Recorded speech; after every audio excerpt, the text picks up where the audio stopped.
गोष्ट अशी की तिसरी गोष्ट अशी, या 2 अंमलबजावणी, तिसरं आमरण उपोषण आणि चौथा की आपण ज्या केसेस मागे घ्यायचं अंतरवालीसह महाराष्ट्रातलं ठरवलंय. आणखीनही 4 दिवस उलटून गेले तरीही झालेलं नाही, कारण तुम्ही तिथं तातडीनं तात्काळ शब्द वापरलेला आहे. तात्काळ याचा नेमका अर्थ काय? कारण तुमचे वेगळे वेगळे सरकारच्या माध्यमातून स्टेटमेंट येतात, त्यामुळं आम्हाला नेमकी तुमची भूमिका काही कळत नाहीये. म्हणून त्याही तुम्ही 10 फेब्रुवारीच्या आत मागं घ्याव्यात सगळ्या, नसता आमरण उपोषण त्यासाठी सुरू राहणार आहे. चौथा मुद्दा आहे की हैदराबादचं जे गॅजेट आहे ते आणखीनही समितीनं 4 दिवस झाले तरी स्वीकारलेलं नाही. हैदराबादचं गॅजेट आपण स्वीकारू असं सांगितलेलं आहे, कारण मी आज जी माहिती घेतली दिवसभरात रायगड चढताना जिथं जिथं रेंज येईन तिथं तर ह्या गोष्टी झालेल्या नाहीत. आणि प्रमाणपत्र सुद्धा जे सगळे सोयऱ्यांच्या बाबतचा कायद्याची तुम्ही मला सांगितलं होतं तिथं की त्याची प्रक्रिया लगेच सुरू होणार आहे. त्याची अर्ज दाखल झालेले असतानाही प्रक्रिया सुरू झालेली नाही. मी आत्तापर्यंत माहिती घेतलेली, आत्तापर्यंत म्हणजे 5:30 वाजेपर्यंत आत्ता त्याचे नुसतं अर्ज स्वीकारले, त्याचं पुढं काही होत नाही. त्यामुळं चौथा मुद्दा सांगतो की हैदराबादचं गॅजेट आपण हे आणखीन 1884चं स्वीकारलेलं नाही समितीनं, ते तातडीनं स्वीकारून त्याला शासकीय नोंदीचा दर्जा दिला पाहिजे. बॉम्बे गव्हर्नमेंटचं आपण गॅजेट स्वीकारलेलं नाही.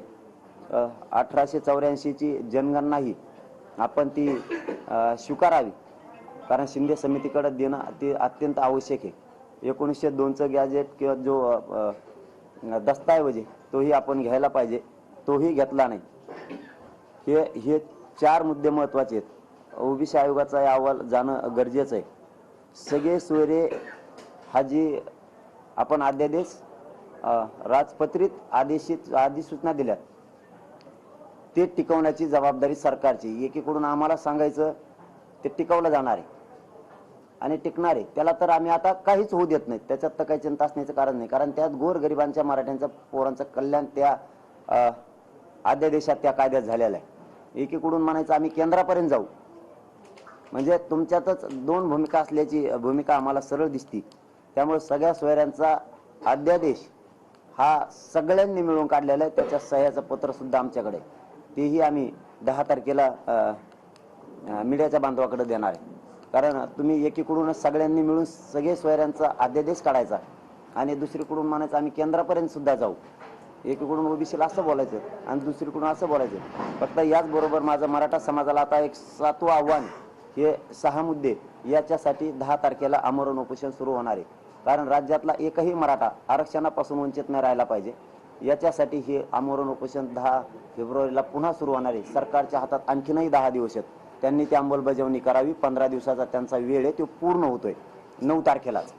त्याच्यामुळं 10 तारखेला आम्ही आणखीनही गडबड करत नाहीत, पण आम्ही मराठा समाजाच्या फायद्याच्या पुढे दुसरं सहन करू शकत नाही. म्हणून सरकारला आणि मराठा समाजाला विनंती आहे की ज्यांच्या नोंदी सापडल्यात त्यांनी तातडीनं त्यांच्या परिवारातले जे नातलग येते त्यांचे अर्ज दाखल करा.